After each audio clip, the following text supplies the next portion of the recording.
Na lengo kubwa kabisa la kukaa itikafu ni inqita'un 'anil nasi liyatafaragha li ta'ati Allah 'azza wa jalla fi masjidin min masajidihi talaban li fadlihi wa thawabihi wa idraki laylatil qadr.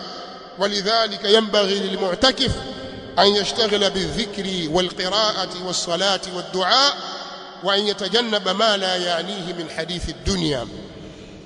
Makusudia kukaa itikafu ni mtu kujitenga na watu ili apate faragha ya kufanya taa katika msikiti miongoni mwa misikiti yake Allah kwa ajili ya kutafuta fadhila za Allah na thawabu zake na kuudhiriki usiku wenye cheo Lailatul Qadr ambao Allah subhanahu wa ta'ala anatueleza kwamba khairi zake ni khairun min alf shahr, ni bora kuliko kufanya ibada katika miezi 1000.